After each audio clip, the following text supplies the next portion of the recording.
morning, St. Martin. I'm Jasenia Lassaro. And I'm Alston Lawrence. And welcome to another edition of St. Martin News Desk. Brought to you by TV15. We're bringing the latest and most important stories around the island and beyond. It's the beginning of the week. Let's dive into our top headlines.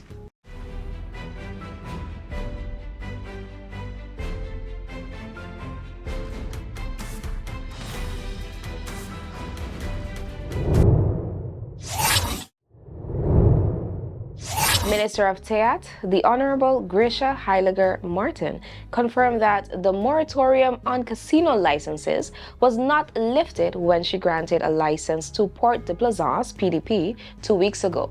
The casino, previously holding a stand-alone license, has now moved to the Sunset building in Simpson Bay. Concerns have been raised about the legality of this approval, as PDP does not meet the requirement of having 200 hotel rooms or 65% of them operational. Currently, only 80 rooms, or 40% of the requirement, are in operation. Heiliger Martin justified the decision, citing a letter from the former Teat minister, the Honorable Arthur Leo Lambre, which promised the license if PDP met the 65% requirement. An investigation revealed that PDP has not yet met this threshold. However, Heiliger Martin maintains that her ministry assured her that the conditions were met. She also denied ordering an investigation into the issuance of taxi and bus licenses by the former minister, stating that SOAB and the Integrity Chamber independently initiated the audit, finding multiple legal violations. The Dutch Caribbean Coast Guard, in collaboration with Shipping and Maritime Affairs, detained one person for illegal residence and fined a boat captain during routine patrols in Simpson Bay Lagoon. A small unnamed vessel without a registration number was stopped while carrying 4 passengers and 2 crew members. The captain failed to provide the necessary documents for vessel navigation or business operations. As a result, he was fined and the vessel was confiscated. 1 crew member was found to be residing illegally in St. Martin and was taken into custody. The passengers were safely transported back to their departure pier. The Dutch military in the Caribbean has transitioned from Rotation 47 to Rotation 48 following a ceremony on February 28th.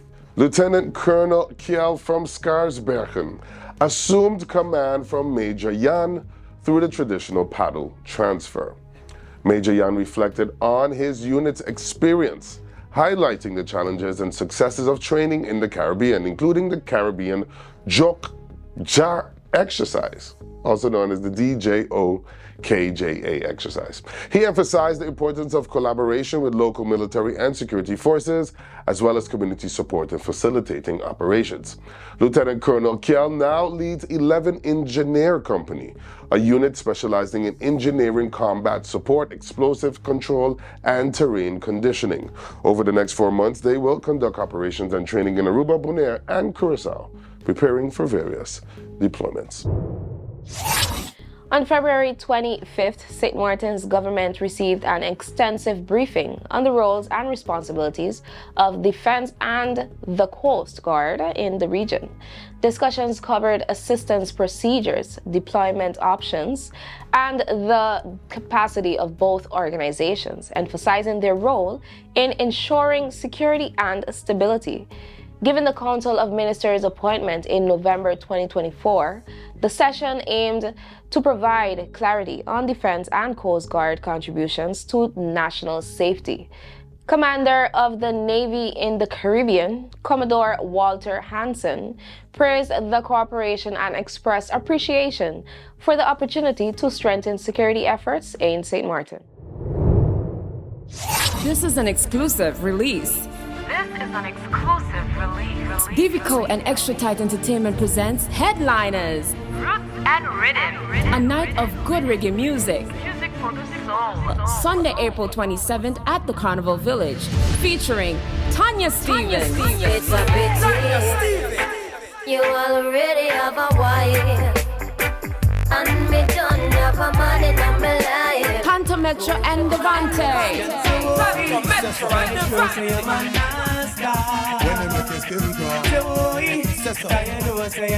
Richie Spice.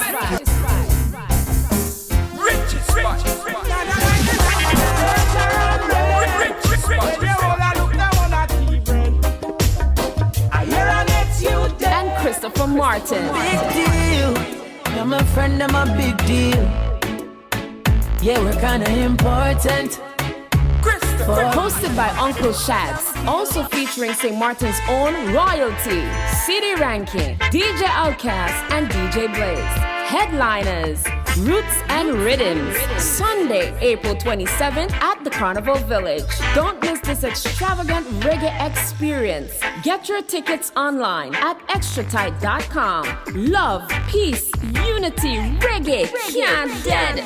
Powered by Divico. This is an Extra Tight Entertainment production. Just say I.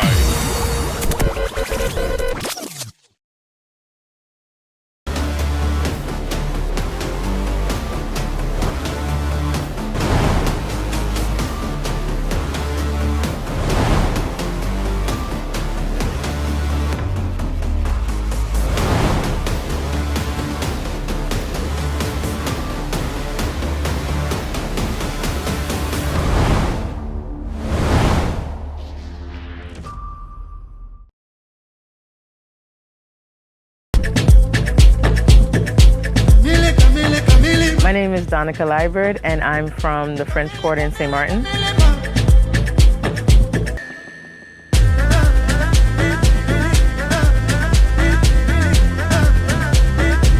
SXM Festival relates to me in a sense that I love EDM, techno, I love the music so much. And when I found out that it was coming to St. Martin, I couldn't believe it. Just go. Go to one of the events at any place and just go and experience it for yourself.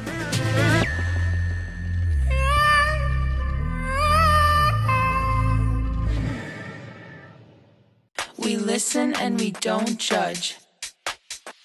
We listen and we don't judge. Judge, judge, judge, judge, judge, judge, judge, judge, judge. Listen, listen, listen, listen. We listen. Don't judge. We listen.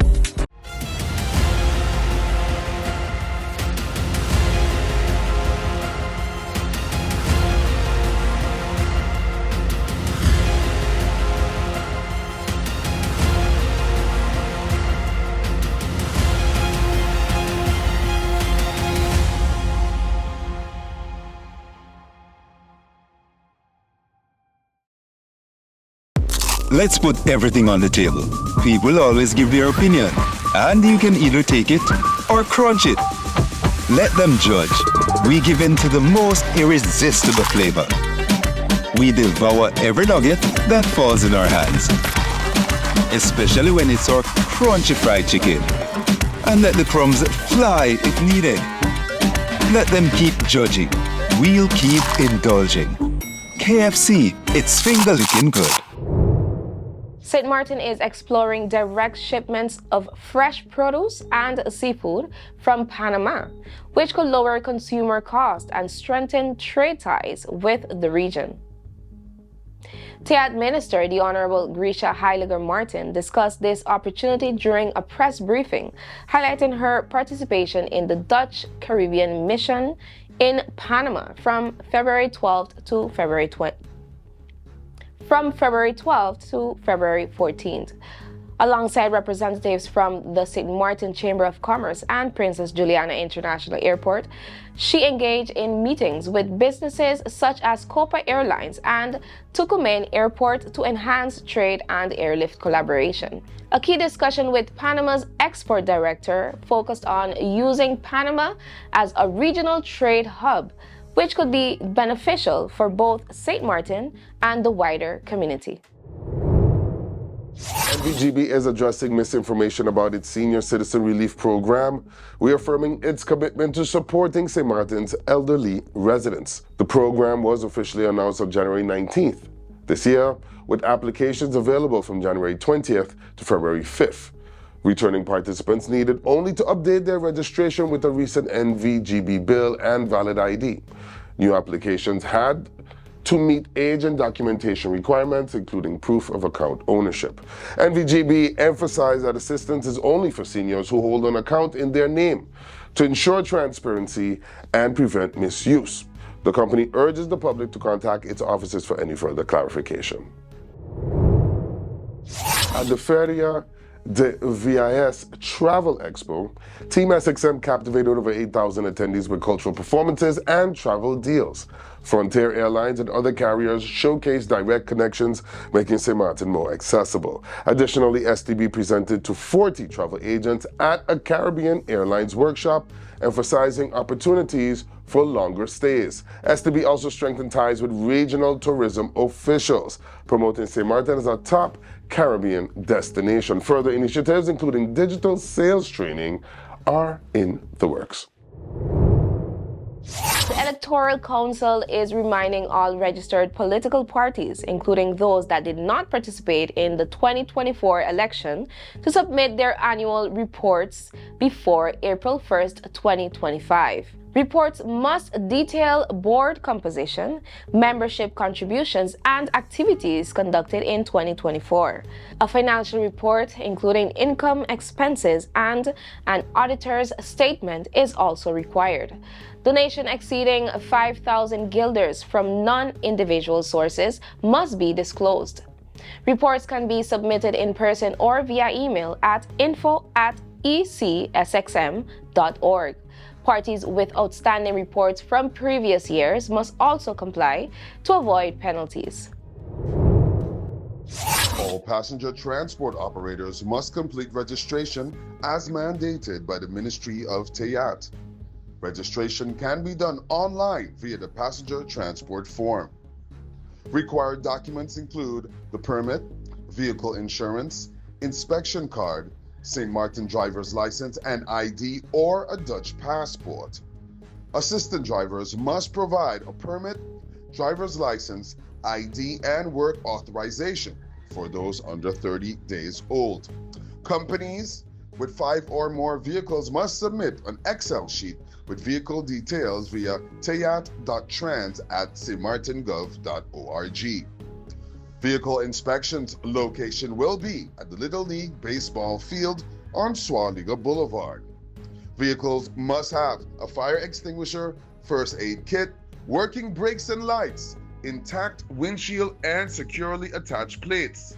If you have questions, email teyat.trans@stmartingov.org or WhatsApp at 1-721-559-7685. No registration means no operation.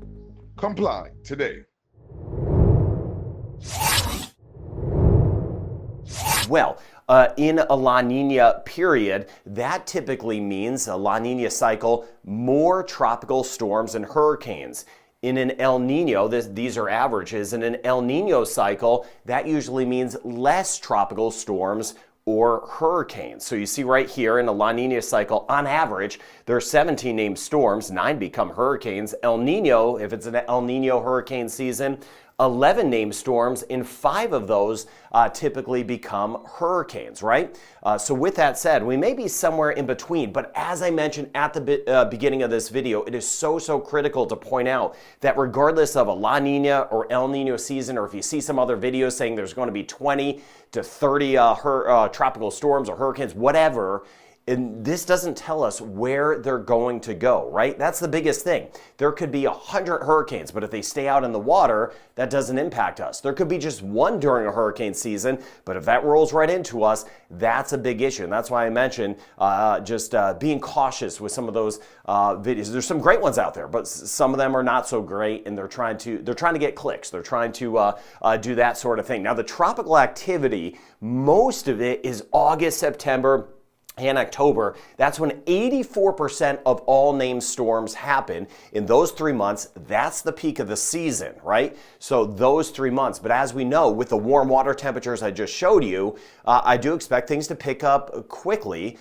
this hurricane season. And we'll see where things go. Last year, of course, a devastating Hurricane Beryl, that was early in the season. That was late June into early July. So hopefully there's no Beryl, but I do expect things to start popping up relatively soon. We're into March now. Could see something in May. Sometimes you get a few systems in May. And then, of course, as we work our way into June, June 1st is the beginning of the hurricane season. These are the names for the upcoming hurricane season. See Barry, Aaron, just a couple of them. Jerry, get over toward Rebecca. Now, you hear some different names. This is for the Atlantic Basin, which includes the Atlantic, Caribbean, and the Gulf, right? Those three big water basins comprise the Atlantic. So that's the list of names. Other areas around the world have a different set of names. Jamaica, Haiti, the Dominican Republic, Puerto Rico, and the Virgin Islands for some additional rain. It's going to be hit or miss for us in the Eastern Caribbean. Some of us may get a downpour, but others nothing at all. So watching Dominica, St. Lucia, Barbados, Trinidad, we could see one or two. But again, Jamaica for us. Haiti, the Dominican Republic, the next few days, rain chance stays scattered. Not all of us get the rain, but you see it again on Tuesday. Scattered showers will be a possibility. Even a couple thunderstorms will be possible. I'll be watching that for us in Jamaica, over toward Haiti and the Dominican Republic. Now back to today, with this first front moving by, that high chance of rain in Bermuda, the energy starts to depart Newfoundland and the Avalon Peninsula, but still that chance of rain tomorrow in Bermuda, and then all eyes will be on this. This is by Tuesday, and you see how large this system is. Quebec back through Ontario, we'll be seeing some snow. You swing to the south, heavier rain moving into Indiana, Illinois, and then you see right here, southern U.S., watching out for that severe weather threat. Now, as far as the seas are concerned, as of now, Gulf, the Bay, Caribbean, Atlantic passageways, they are a little bit choppier in the Eastern Caribbean, but as we get into the week, we're going to see everything build. We have this system working across, so the Gulf back through the Bay of Campeche, and then over toward the east coast of the United States and the Bahamas. The seas are going to build. This is by Wednesday. That's because that larger system is moving across. So heads up, we're going to see the seas picking up in some different spots. Now, as far as the rain goes, it's hit or miss through the Bahamas. We had that overnight. As we work our way through the Cayman Islands, not as much. Jamaica, though, Haiti, the DR, Eastern Cuba, you see some spots of almost pink showing up. We could get a couple spots the next few days that get an inch of rain or 25 millimeters of rain. For us in Jamaica, not as much, say, as you get over toward Montego Bay. You get back toward Kingston, we're going to see a better chance of rain. Eastern end, higher chance of rain. Spotty elsewhere. I mentioned a lot of us stay dry, but others, we could get a downpour, spotty shower in Anguilla, St. Kitts and Nevis, Antigua and Barbuda, and we'll see a few Barbados, St. Lucia. Totals won't be high though. It'll be more in the way of a passing shower if you happen to get some rain. Rain chance not too high. Suriname, Guyana, Venezuela. Still watching near the water as we work our way into Honduras, Nicaragua, Costa Rica, and Panama for a slightly better chance of rain. And then watching that next system building that will eventually scrape through Texas and move its way toward Arkansas and Louisiana with that severe weather threat. So scattered showers and a few thunderstorms right into the upcoming week. This pattern sticking around. You see that 50% chance with us in Jamaica, a 20, maybe 30% chance from over toward Grand Cayman and lifting up to the north, but the rain chance not super high as we work our way back toward the Cayman Islands over toward Brac. Trinidad and Tobago, isolated. 30% chance the next couple of days, 30% chance in Barbados, so it would be that passing shower, and up to about a 40% chance, a little bit higher tomorrow in St. Lucia. Rain chance 20 to 30% in Grenada, about a 30% chance will hold St. Vincent. We listen and we don't judge. We listen and we don't judge. Judge, judge, judge, judge, judge, judge, judge, judge, judge, judge, judge, judge. Listen, listen, listen, listen. We listen, don't judge. We listen.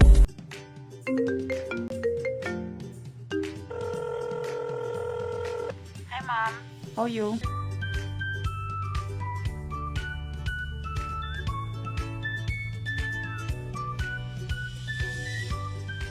But Mom, you finished all your minutes yet? No, girl. Talem has new postpaid plans and automatically upgraded my postpaid package. Is that so? Guess what? I am getting more minutes and almost double the amount of data for the same price. I guess I'm making a switch now. Let me call you back, Mom. Hey Tash, you hear about Talem new postpaid plans?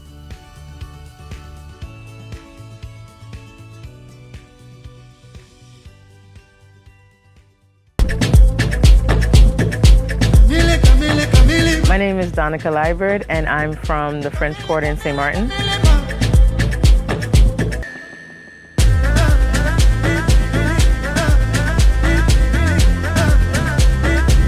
SXM Festival relates to me in a sense that I love EDM, techno, I love the music so much. And when I found out that it was coming to St. Martin, I couldn't believe it. Just go. Go to one of the events at any place and just go and experience it for yourself.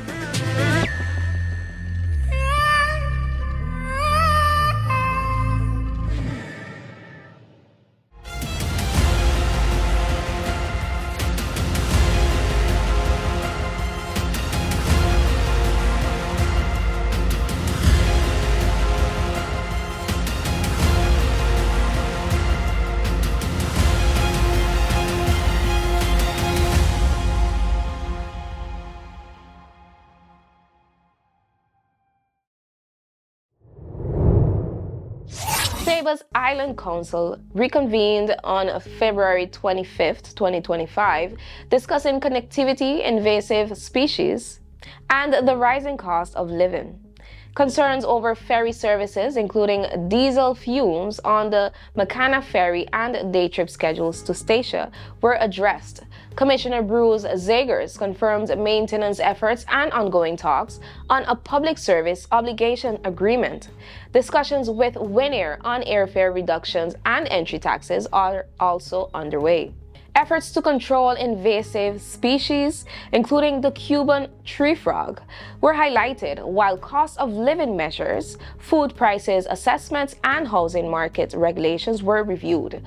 Updates on the Black Rocks Harbor project and healthcare referrals in Colombia were also presented. Governor Jonathan Johnson urged residents to update their census office records. Matilda Coutier was appointed as the new acting island registrar. Students of Group 4 at Leno Connor Primary School received copies of Tea Coco and Kush Kush, courtesy of House of Nehisi Publishers, and sponsored by the St. Martin Timeshare Association. Each student was gifted a personal copy of the vibrant storybook by Virgin Islands educator Dr. Patricia G. Turnbull, with additional copies placed in the school library. House of Nehisi Publishers Lasana Mseku connected the book's themes to environmental care, while Carmen Bowers encouraged students to cherish their books. School officials praised the donation, and House of Nehisi Publishers President Jacqueline Sample thanked SMTA for supporting literacy efforts. The publisher is celebrating its 45th year anniversary in 2025. Show Me Caribbean will celebrate a year of live streaming from its Maho Beach webcam by greeting attendees of the 2025 St. Martin Annual Regional Trade Show, known as SMART, with a personalized message as they arrive. Since its 2024 launch, the webcam has attracted over 4 million viewers. A second webcam in Phillipsburg will welcome visitors arriving by sea. Show Me Caribbean, a longtime SMART partner, will also host Vendor Street at the event, which runs from March 31st to April 4th at Sonesta Maho Beach Resort. SMART connects global travel professionals with Caribbean tourism businesses, and demand for booths is high. Show Me Caribbean's live streams and interactive maps continue to promote the region's vibrant tourism industry. The Hearts United Holistic Care Foundation is expanding its adult literacy program in St. Martin, helping residents develop essential reading, writing, and life skills. Initially launched in 2022 with support from the Dutch-funded R4CR program, the initiative has grown to serve 25 participants in its latest cohort. The program now includes financial literacy, business planning, and entrepreneurship training. It has also drawn interest from Spanish-speaking learners. Hearts United hopes to gain government support to further expand its impact, providing lifelong learning opportunities to the community. That's all the time we have for today's edition of St. Martin News Desk. Thank you for joining us. Remember, new episodes premiere every Monday, Wednesday, and Friday at 8 a.m. on TV 15 across our social media platforms and all Alexa devices globally. I'm Elsa Lawrence. And I'm Jasenia Lassiter, wishing you an amazing week. See you next time. And don't forget, stay friendly. St. Martin.